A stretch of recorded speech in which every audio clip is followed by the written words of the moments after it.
24 hours and 24 minutes. That's how long an Airbus A350 stays in the air on the 23rd of July, 2026, leaving Toulouse and covering 12,460 nautical miles before its wheels touch pavement again. Everybody talks about the aeroplane. Almost nobody asks about the humans strapped inside it. So here's the question for today. On a flight that long, where do the pilots and the flight attendants actually sleep?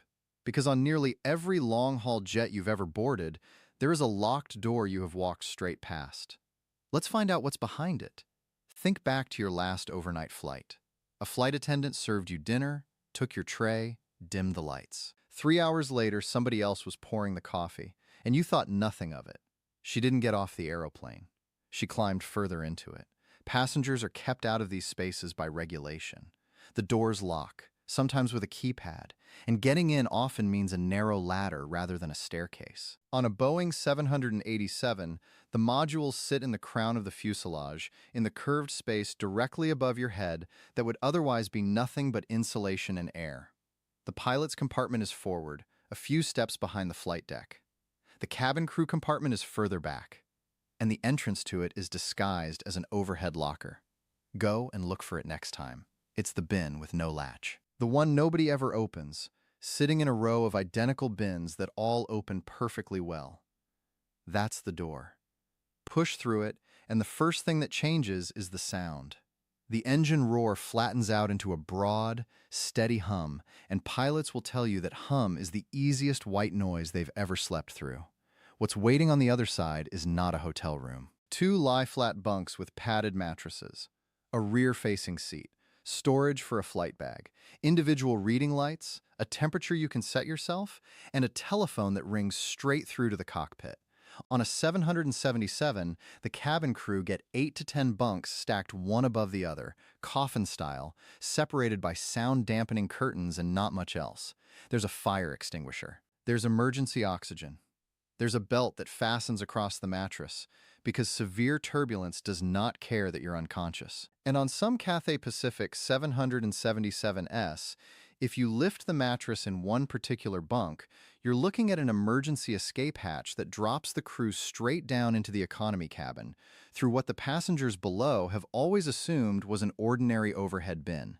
The regulator has names for all of this, and the names matter more than they sound. A Class 1 rest facility is a space physically separated from both cockpit and cabin, with bunks or flat surfaces to sleep on and isolation from sound and light. A Class 2 facility is a lie-flat seat behind a curtain. A Class 3 facility is nothing more than a reclining cabin seat with a footrest. Most of these compartments cannot be occupied at all during taxi, takeoff, or landing, because in an evacuation, every second spent climbing down a ladder is a second nobody has. The Boeing 777-9 and the 787-8 are the exceptions, certified under special conditions to allow seated positions to be used even in those critical phases. The bunks themselves stay empty.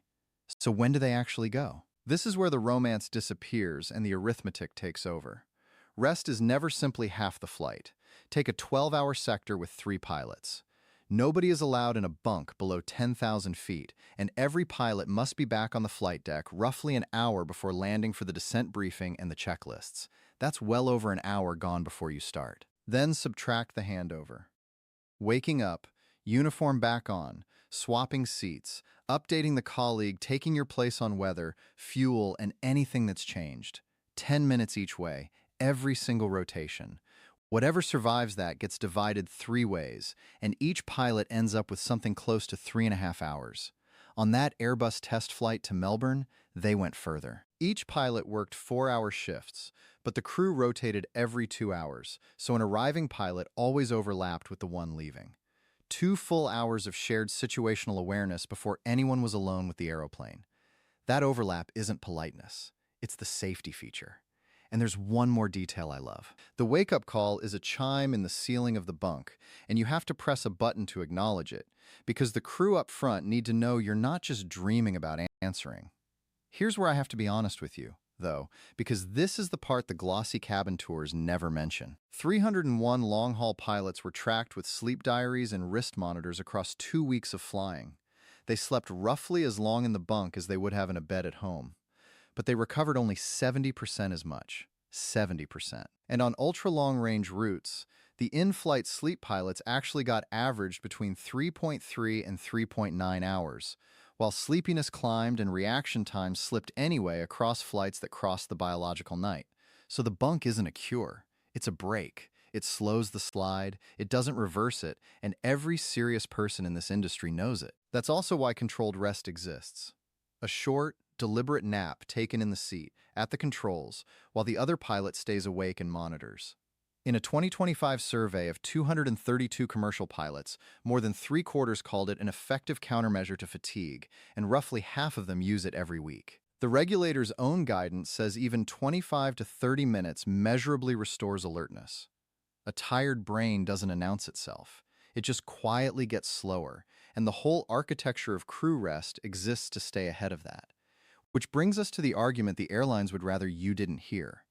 Who gets a bunk, and who gets a curtain? British Airways bought 787 10s and certain 777-200 ERS without crew bunks at all. Leaving the module out freed up floor space for 3 more economy seats on each aircraft, 3 seats.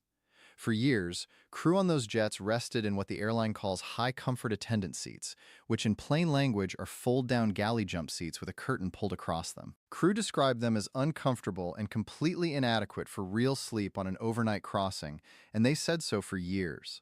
On the 29th of June, 2026, that finally changed. British Airways now permits cabin crew to rest in unsold first and business class seats, as long as no paying passenger is asked to move. In the same month, United reached an understanding with the Flight Attendants Union, allowing off-duty crew flying on staff tickets to use the bunks, allocated by aircraft type, altitude, and seniority. Look at what that argument is really about. 3 extra economy seats on one side of the ledger. On the other, a proper bed for the person who will be responsible for getting you out of a burning aeroplane in 90 seconds. Written down like that, it's not a close call. And the problem is spreading downwards into aircraft that were never designed for any of this. The A321 XLR now flies the Atlantic on a single aisle, and there is simply no room for a rest compartment. In practice, that means 1 lie-flat business seat for the flight crew and, if the airline is generous, a curtained row for everybody else.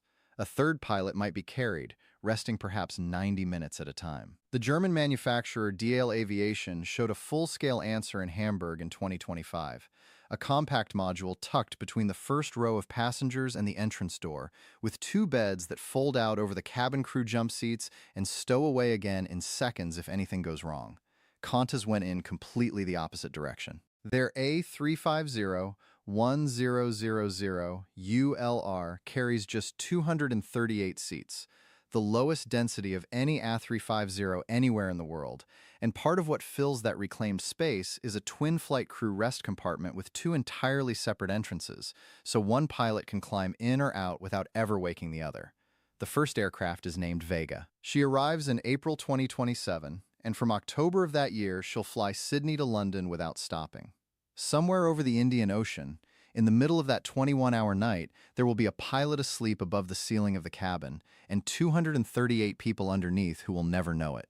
So the next time the service changes hands halfway across an ocean, look up. Find the bin with no latch. Somewhere above your seat, behind a door you're not allowed to open, someone is lying flat in the dark with a belt across their waist, buying back a few hours of alertness for the 10 minutes at the end when it matters more than anything else on board. The aeroplane never sleeps. The people flying it have to. And that hidden little room, the one you've walked past 100 times without noticing, is quietly one of the most important safety systems ever bolted into a jet. Thank you.